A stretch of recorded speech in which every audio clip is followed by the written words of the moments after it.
sure they will.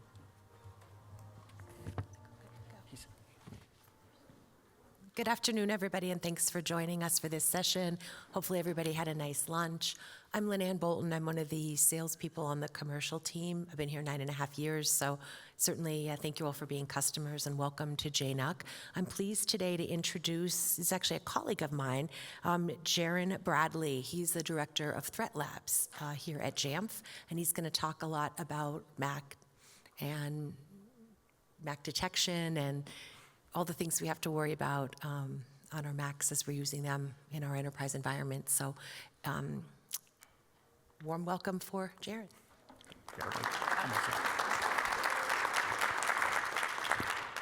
Cool. Hello, everybody, and thanks so much for joining us and for joining the talk, Hunt or Be Hunted. I don't think I got slides up. There we go.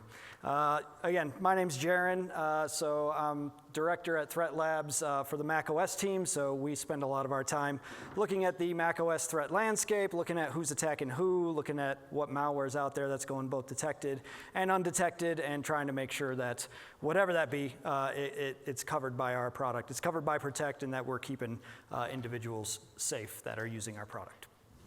So again, welcome to my talk. I enjoy discussing threats in a bit more of a story format, so this particular presentation has some interesting techniques that we've seen malware, inside of malware, as well as different techniques that we've seen real threat actors use that we've encountered. So we'll also discuss some basic detections. So you'll see some kind of high-level detections here in this sort of pseudo-language for something called Apple Endpoint Security. This is meant not to necessarily just be a Jamf takeaway for a lot of people. It's meant to be like if you're looking at raw logs, what detections or how you might be able to look up certain things. And they're meant to be really easy things you can look for to detect really big activity potentially, and stuff that we've done that with in the past as well. So with that, let's go ahead and get started. So the first thing that I want to talk about is something called drag and drop. And I mainly want to talk a bit about this because it hasn't been discussed much over the past year, and we've actually seen a lot of it. That's one of the things that sort of caught our attention, is this app started just kind of dropping on a lot of different systems in a lot of different places. It was just called drag and drop, and it seemed to be kind of running from a hidden location, and nobody seemed to know what it was, and that kind of tipped us off as a little bit suspicious. So when we originally spotted it with this weird name, infecting systems, we did some generic sort of Googling, like drag and drop, what is that? That's a step we take a lot of times, right? Haven't heard of an app, plug it into Google and see what happens. We found this very strange sort of website that was indeed hosting a macOS application. It claimed to make file sharing super simple. So like you come to this website, you download the app, and then you upload a file that you want to share with friends, and it'll spit back a link for you to do that. Now, the problem was it doesn't give you a link. It just takes your file, and that's it. So not a great app to use. No idea what it does with that file, but this app is not, or this website is not overly popular. We don't suspect this is where people were mostly getting compromised. We actually suspect that drag and drop was being downloaded and bundled as adware within various applications on freeware sites. So sites like Softonic, it was most popular here. Ironically, this malware would only be one of the advertisements if the browser you were using was not Safari. So kind of another interesting fact, we could not get it to trigger or show up as an advertised piece if the user wasn't using a certain browser. In this case, there's this app called Cheat Sheet. And within Cheat Sheet, once we found drag and drop, we finally found somebody that said, well, I downloaded this app called Cheat Sheet the other day and used it, and sure enough, they got the real app, but it came packaged with this adware in the background. That's just kind of interesting. So when you install these apps from, say, Softonic, it would secretly drop a program yes, it would install Cheat Sheet, but it would secretly drop a program called App Police on your system. This is an open source project. signed in this case. However, when it runs, it would actually remove itself from the disk. It would erase itself and replace itself with an Ad-Hoc signed version. So if you're not familiar on macOS, when you create an app as a developer, you're supposed to sign that app so that Apple and the operating system know, like, okay, here's the developer that created that. They're a legitimate developer. We have them in our records. So what drag and drop was doing was they would sign an open source app that everybody kind of knows is legitimate. And then once the app was run, that app would replace itself with an unsigned app, trying to kind of give you this record of how sort of being suspicious of how it got there in the first place. You can't track the developer down because they replaced their own application. So it's just kind of interesting as a first layer of defense using an open source project to sort of mask yourself. And we found that interesting. Now, this version of drag and drop that would come plugged in with this Adware was not sort of the upload a file, didn't have a graphic user interface. It just has kind of persistence. It sets itself up. It looks a little more like generic Adware. And we suspect that's why we've been seeing not a whole lot of traffic on it in terms of other companies looking at drag and drop and stuff like that, is because it is Adware, but it does some very shady things up front before it sort of gets started. So one of the things that we would use to detect something like this, and this one goes back a ways, this is kind of a noisy detection, but sometimes noisy detections can give you really interesting tippers. So from the Apple endpoint security perspective, we would say, hey, let us know anytime a process that is running is deleting itself, right? We're looking for that Android police sort of part where it runs, it deletes itself, and replaces itself with a Ad-Hoc signed version of an app. So anytime a process runs where that process is deleting its own path, that was sort of our detection here that we would use. And we've had pretty good luck with that. Again, you can use noisy detections to kind of group them into larger detections to find the anomalies. It's a little difficult, and this detection is a little tricky because most of the stuff we're going to be talking about is really rare detections, as where a self-delete is kind of noisy, and you have to further kind of go through your results to find the interesting stuff within that treasure trove. So the next baddie we're going to discuss is one that needs probably little introduction in the macOS world. So if you've been in the macOS space, you're likely familiar with the work of Lazarus Group, or Blue Noroff, or the Cholima, as some choose to call them. You'll notice a bit of an ongoing battle with this particular threat actor. They'll appear multiple times in this presentation. They'll appear multiple times in various blog posts that you're looking out there right now. The Cholima is perhaps the most active APT threat actor going after Apple devices, particularly your developers and any of the verticals that involve tech or crypto or anything like that. So one thing that we sort of note about the Cholima, and a way that we like to hunt them down, is fairly static in that they use a lot of the same file paths, right? They use a lot of the same file paths for their malware. They stage a lot of their malware in the same location. The user's shared directory in particular, if you see executables running out of this location, it's a bit of a red flag. It doesn't happen all that often. It certainly doesn't happen all that often legitimately. So it's a pretty easy thing to look for. And then there's just a couple other tippers up there as well. The library application support frameworks. There might be more executables running out of there, but certain things should stick out. Like if a program running out of there is unsigned by a developer, that should stick out. The temp directory being used, a long time attacker technique is using that temp directory that's world readable, and then using prefixes like com.apple or com.google or com.zoom. They do a lot of social engineering on the Zoom side to try and convince people to jump into Zoom meetings, and then they stage themselves as like a fake Zoom update. So the temp directory and files that kind of have Zoom sort of as a theme in them. And then finally, library launch agents, any prefix kind of in this directory that starts with com.apple. There are a few of them that Apple has, but the Cholima uses com.apple in a lot of their prefix for persistence. It's very common for them.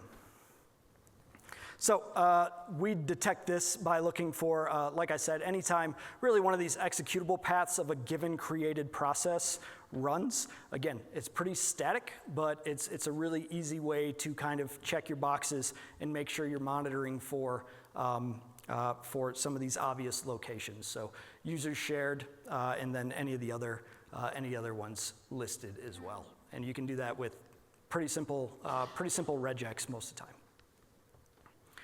And that's going to handle a lot of the Lima activity. Now, I'd love to tell you that this is going to be enough to keep the Lima off your endpoints, but the truth is it's not, and we're going to see this threat actor plenty more times throughout this presentation because they're so active in the macOS threat landscape. Our next attacker is the Panda, and a note about the Panda is I'm basing a lot of this intel off of an IP address that was used. And that IP address was it's possible that an IP address is reused by an attacker. So I say this is a Panda in terms of the attribution, but WinNT Group is a threat actor that goes back a ways. And this is an IP address that I found used years later in a certain attack and had some assumptions there. So I don't have a guarantee that this is the Panda or what is associated with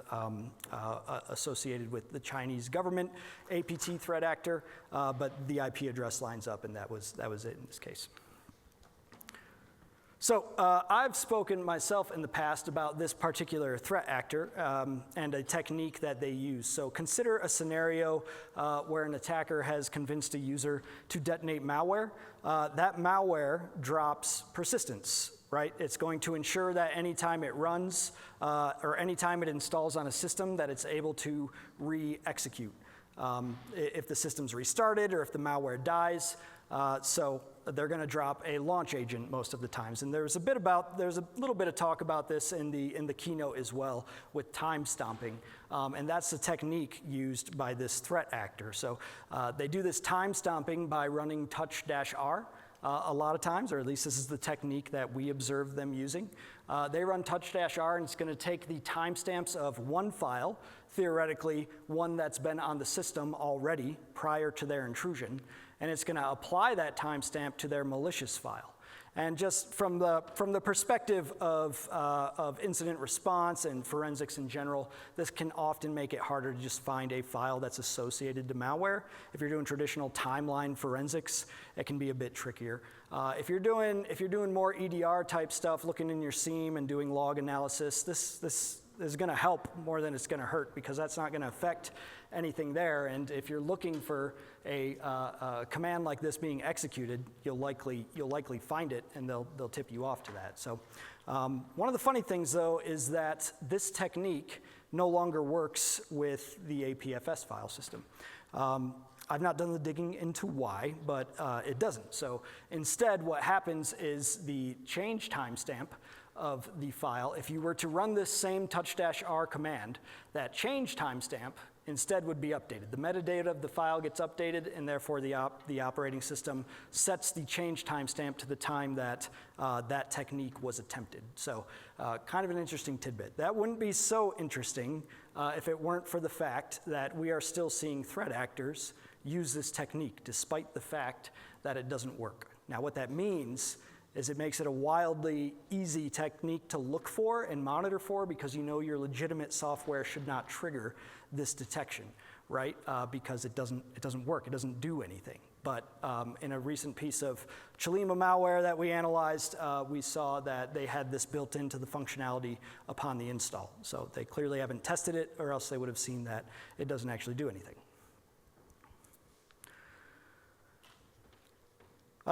So where we have seen this technique used correctly over the past few years is by an entity that Mandiant or Google Threat Intel tracks as UNC4487. This is likely a Russian threat actor targeting Ukraine, but there's still a lot of research to be done on that front. So the malware that they're using is called Chilly Hell, and instead of using this touch-R command, first they will try to first, they attempt to adjust these timestamps programmatically without like shelling out a command. But if that fails or if that doesn't work, they'll use a command that looks like this. So touch -cat in this case, and then you see you kind of provide a timestamp that you want to apply to a file, how you want to manipulate the file. We saw some logic in the malware that would actually try to calculate averages of certain directories timestamps and then take that average and apply that to a given file.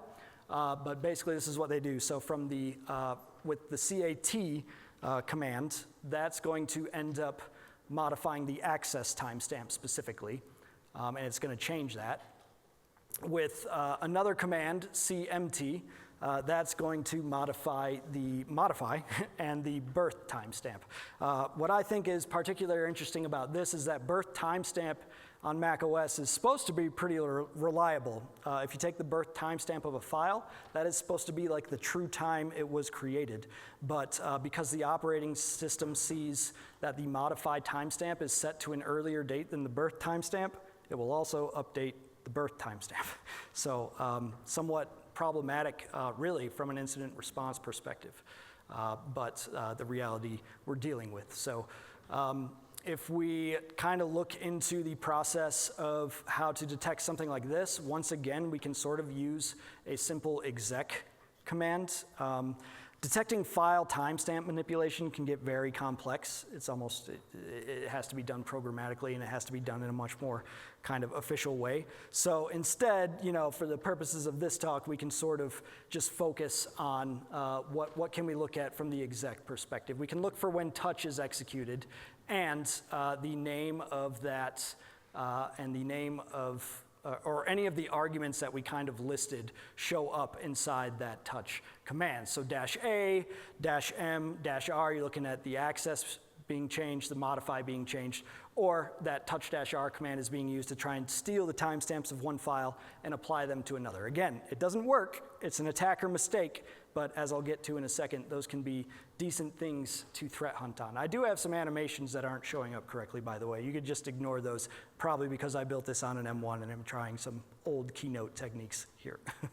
So anyway, so that technique will likely allow you to catch that Chilly malware we were talking about. Again, it's going to connect some of the Chilima activity as well. But when it comes to the Chilima, like we kind of listed here, they are very active in the malware space right now. So we're not going to assume they're caught or anything like that. And that's going to, yeah. So from the Panda perspective, we're also somewhat going to catch the Panda, right? It will catch one of the techniques they use, but there's a lot more to kind of explore from the Panda perspective. So let's talk a bit about those as well. So that kind of moves us into round 2, battling the Panda, right?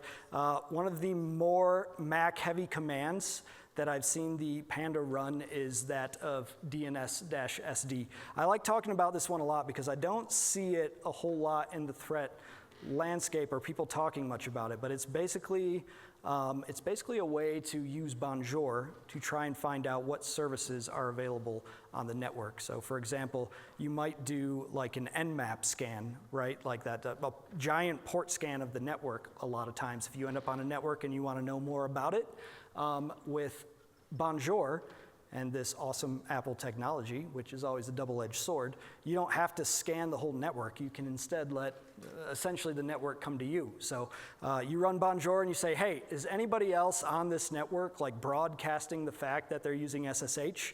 And sure enough, you get some responses from any computer that's broadcasting the fact that they're using SSH. So it's an easy way to find potential further pivot points that an attacker might want to move to next.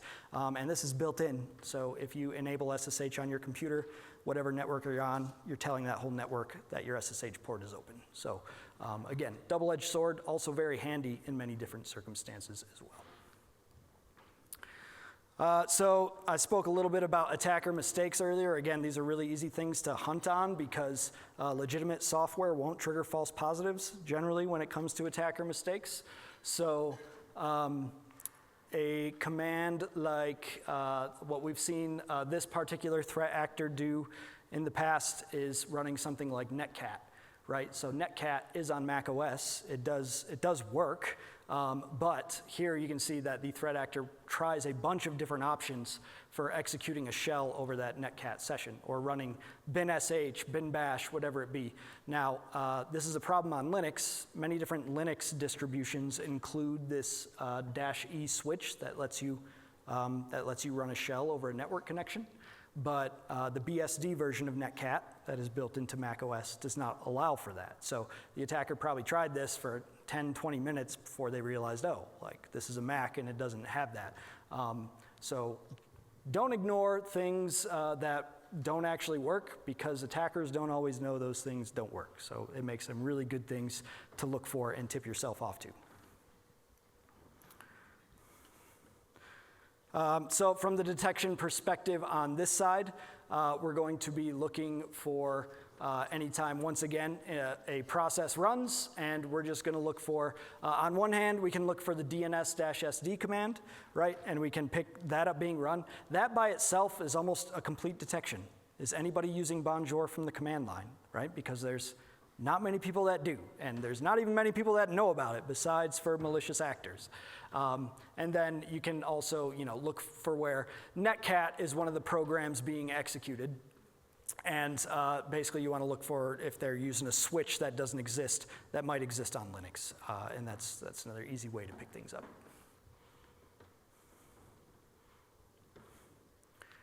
And that's where they got caught there. I promise it works. Let's go back and let's talk about info stealers. So info stealers, for those that aren't familiar, are blowing up the macOS world right now. So they've been a huge problem. Developers, for the most part, when they download and run these, it's a big problem because developers hold a lot of secrets to what you're building. And what happens is these threat actors that have this wild success rate with basically stealing all these passwords off computers in one sort of clean sweep, take these credentials that they steal or these secrets that they steal, they trade, they sell on the black market, they use them. Basically, they're able to almost work together, right? Bad guys working together to share access to different companies that they've stolen data from and stolen secrets to. So this is a big problem right now, and the macOS community is falling for these left and right. A lot of sponsored ads a lot of Google-sponsored ads are hosting these sort of fake apps at the moment, and that's an easy way that they've managed to get onto systems. They've also managed to get onto systems with these info stealers by using, other techniques as well that are more like, what if we create an app that looks like Homebrew? Everybody uses Homebrew. Nothing blocks Homebrew when it comes to Gatekeeper or anything like that. If we can trick the user into running the wrong Homebrew command, we're home free, right? So info stealers, they're a pretty big problem right now. So let's talk first just kind of about like a common thing that we see is a AppleScript that looks like this. Most info stealers are very shell script heavy, so there's a lot of different commands you can sort of pick up on that they do. So something like this, where OSAScript runs, and you display a dialog to the user, and you ask for their password, right? You get a prompt when you run code like this that looks something like this. It's familiar to a lot of users. Many users have been tasked with entering their password over the years from time to time, and they're not like this isn't a strange prompt to them. If they get prompted with this, they're just going to enter their password, right? So we see that a lot. As soon as you enter that password, it's used to unlock and decrypt your keychain, and then all those secrets are sent off to a server somewhere.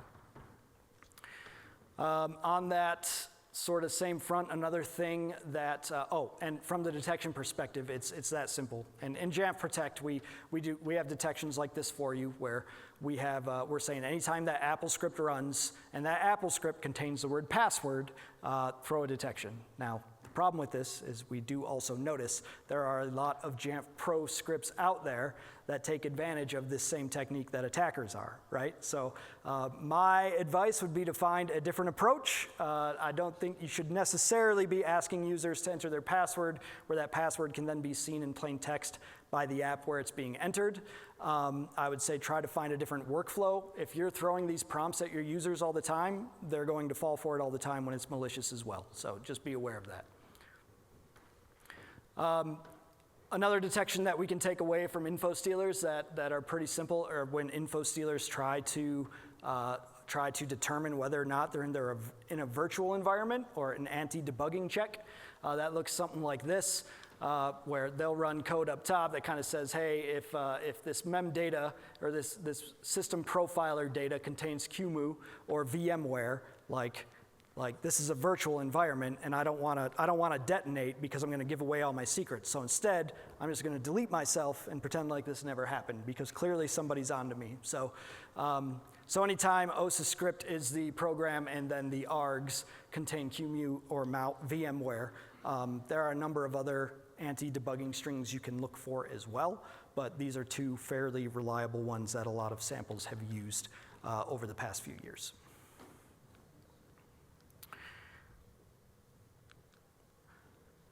Finally, just from the perspective of detections and info stealers, another really reliable one that almost all info stealers use is after you've entered your password into that prompt, they like to verify that you actually entered the right password, right? It also makes them look even more legitimate. They'll keep throwing that prompt up in front of you until you enter your password correctly.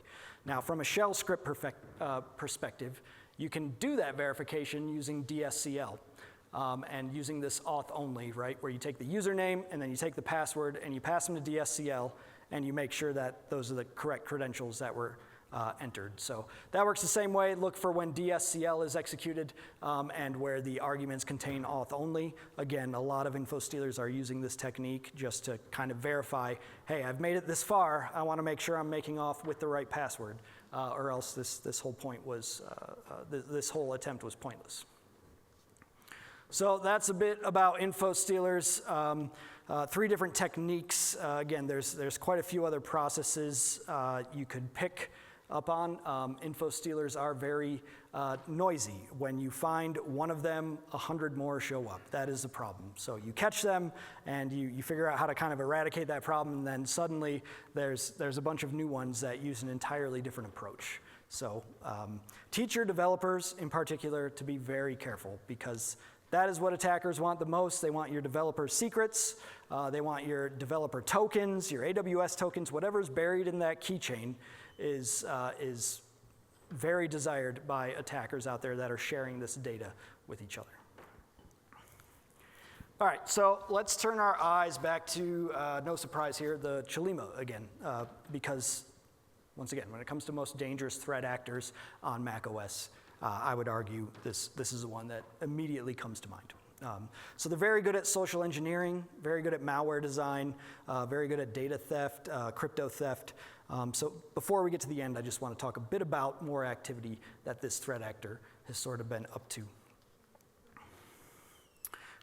And some of the greater concerns that we've seen as well. So one of the big concerns that we've seen from this threat actor, this is more just a warning.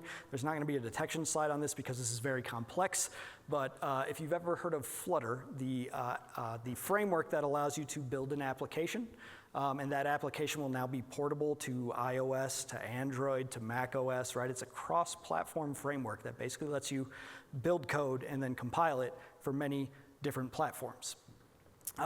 We've seen the Chilima building tools and building malware, testing malware, using this Flutter framework. And that's a problem for what I'll get into in a second, but essentially they'll take more open source projects.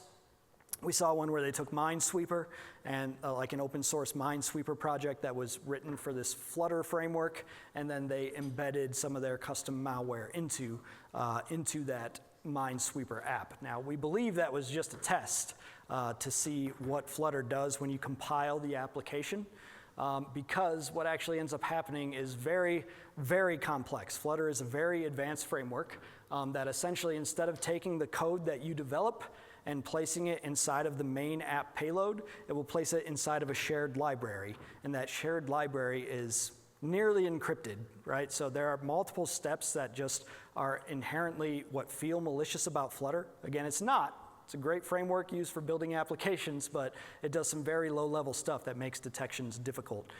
So this is another thing that we've been seeing them sort of play with. And that kind of brings me to the sort of final scenario, or the final showdown that I wanted to discuss, because it's an attack that has been discussed heavily over the past year, and it's yet another difficult one to defend against, and is that of shadow IT workers, if you're familiar. So let's talk a bit about that. A lot of the most important information you need to know was released in 2024 in a Mandiant or Google Threat Intelligence report. I strongly recommend you go find it and read that if you haven't yet. You can find it pretty easily just by Googling those words. The idea is you hire someone into your company who is likely using a stolen identity, right? And after you hire them, you ship them a company laptop. That company laptop that you ship them has access to all the company network. It has access to, all your internal Atlassian, whatever you would allow a normal user to log into is what this criminal you've just shipped a laptop off to now has access to. So that laptop does not go directly to the attacker or to the Chilima. Where it actually goes is to a laptop farm. So these laptop farms are generally operated. The Chilima hires a single individual to operate these laptop farms in various locations, and the laptop goes to that location. That way, when you log into the work network, it looks like you're in a legitimate location that doesn't look so suspicious, right? Meanwhile, the threat actor can then log into the laptops via some different means. For example, these are some of the tools that were reported in the Mandiant report being used to log into laptop farms. So whoever's operating the laptop farm would put these on the laptop, and the attacker from the other end, wherever they may be, then uses these softwares to log in. So, and then again, carries out normal operations as though they work at your company. Granted, they shouldn't be like super well suited for the job, so you're probably gonna see low performance from these individuals. That's kind of one of the red flags. A lot of this obviously comes down to hiring the right people. A lot of times, if you have sort of a hint that something might be off, maybe just make sure that somebody has met this person in person, because this is all done remote. The individuals that are pulling off these attacks are not people that you will meet in person. So maybe just make sure that if you have any suspicions, ask around your company, be like, hey, has anyone met person XYZ? Another thing that I've kind of noted that I like to tell people is essentially maybe check your company's LinkedIn profile. Check to see if you have anyone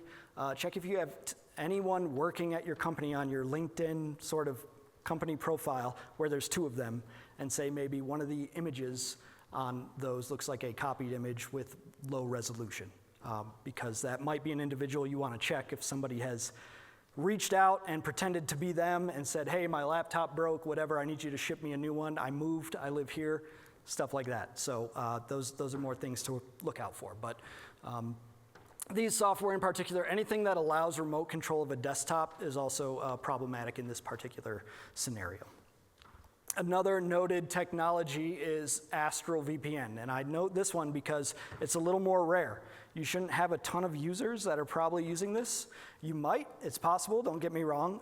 It's not like it's not heard of, but if you do a search for anything running AstroVPN across your Jamf fleet, which you can do with an inventory search, right? Maybe just double check, do you know who that is? Does this person for sure work at your company? So that's one piece of software that is worth looking at. Another one that we've sort of noticed that was not in the Mandiant report and has been done more around some research that we've been doing that we think is a little more suspicious. Watch for something called Snagit or Snagit 2024. Anything that can be used to create screenshots or video captures, where those video captures and screenshots can then be shipped off really easily to a remote server, right? That's the main goal here. It is, yes, to steal company secrets and to steal crypto and to steal whatever else they can, but like just taking general intel of what your company is up to is something that's being done. So what I really like about talking about this particular technique, we're talking about applications that are legitimate but being used illegitimately, which is a really hard thing in the security world to actually track down, right? It's more about who's behind the computer versus what software are they using. So what's cool about this scenario is it's not just security experts that kind of can have a main role in tracking these things down.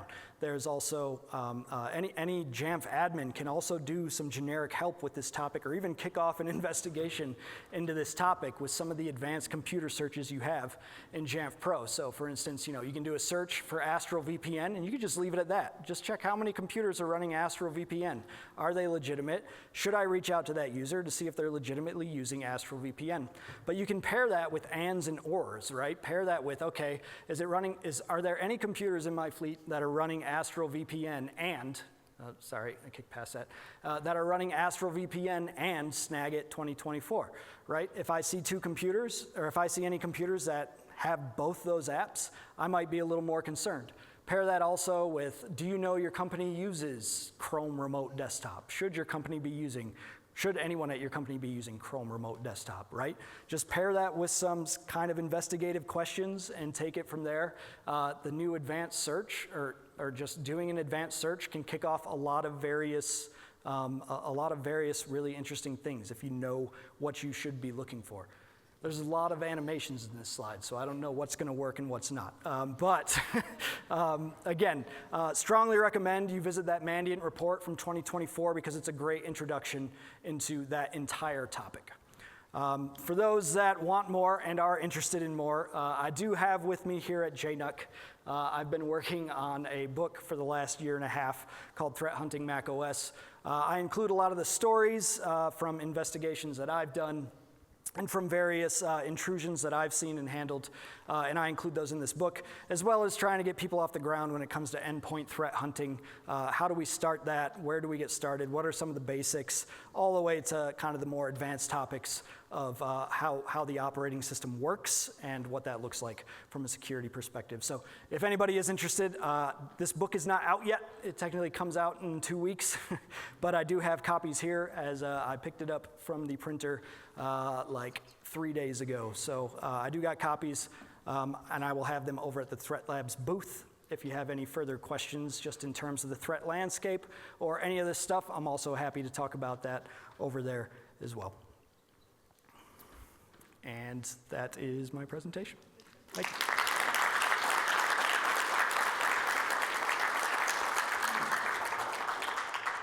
you. Any questions? I guess we do technically have time. Anything? And I can pass the mic. We have one right there. Hi, I'm curious, how often do you see ransomware on the Mac platform? It's a great question. One we get a lot. Truth be, we don't see much of it. Over the years, I could probably track 2 different incidences I've been a part of, and both of those, when I say be a part of, like investigated with other people that were looking at them. Because A, when those get found, it's kind of big news, so everybody wants to talk about it. And then B, it's rare in general. I don't think that has to do with per se like Mac being completely invulnerable from it. I think it is due to the lower market share at the moment and the fact that nobody's wanted to take on like, okay, if I can manage to lock this computer, how can I also manage to wipe out this iCloud? Because that's an important part of the ransomware, right? And that might be too big of a question to worry about with the market share at the moment. So I expect we'll see it at some point, but it hasn't been a massive concern at the moment any ransomware that's come around has been caught almost immediately and then either undone or removed. So yeah, curious to see where it goes though. Yeah. Hey, great talk. I'm interested to know if Threat Labs is seeing any notable changes with agentic AI now being in the hands of those threat hunters and those threat actors. Mm-hmm. If Threat Labs has seen any insight and changes in them. We've seen a lot of it in particularly like the Chilima activity around more the some of the social engineering aspects. They use a lot of like deep fake type activity when it comes to like getting you in a Zoom call. The major technique that a lot of us have seen at different companies when we do see these attacks happen is like you get called to a last minute call, or you're supposed to be on a Zoom call, you get a last minute notification, so you're already like kind of amped up. You get in the Zoom meeting and everybody, this big deep fake thing, There's a bunch of people in a room and they pretend they can't hear you, right? And you start freaking out. You're like, these people are waiting for me. Like, I have to fix this sound problem. And then somebody says, hey, like, you having sound issues as you see the Zoom update? You go install that, and now they pretend they can hear you. That's a lot of that process is AI. Not entirely from the coding side as well. It's hard to know a lot of times, especially when you're dealing with some of these newer languages that like Go, that's already kind of Go or Rust, where they're already kind of naturally obscured, like what part of that is AI and what's not. But from the info stealer perspective, a lot of the way they're able to develop new samples, like overnight after getting caught by another sample, we suspect there's a lot of AI at play there, but we haven't done the looking to prove that just yet. Yeah. Yep. Got one over here.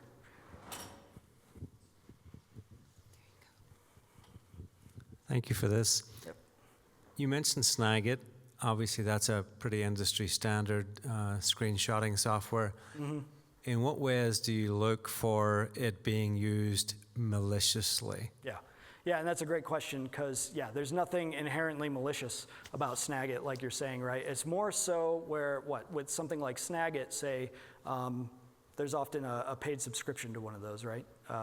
So, like, if you have a paid subscription, you either have a user who's very motivated to want to use that tool specifically, or you have some type of company subscription or something. So you as a user should know, like, the odds are that if your company uses Snagit's not going to be a really easy thing to look for to find as a threat, right? Like, you'll probably want to lock on to one of the other like remote tools that were listed up there and be like, well, our company doesn't support WeChat, or our company doesn't support any of any software you can think of that does remote sharing. Lock onto those and do searches for those instead. Try to find the anomalous ones versus like the ones that, well, this is going to be a needle in a haystack problem, right? So, but that is a great call out. And yeah, it's certainly not to say Snagit is malicious. It's more to say, like, in the wrong hands, anything is malicious, right? So yeah. One in the front of you.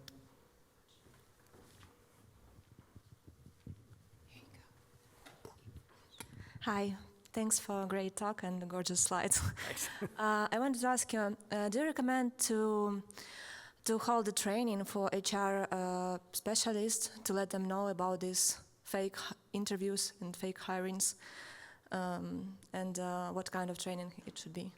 In terms of what training you could be doing to kind of pick up on some of that stuff? Yeah, to explain HR specialists how they should know if this person is a fake person.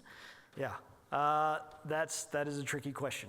This technique is for sure newer. Some of the stuff we've been seeing on Zoom and the social engineering on that side is newer.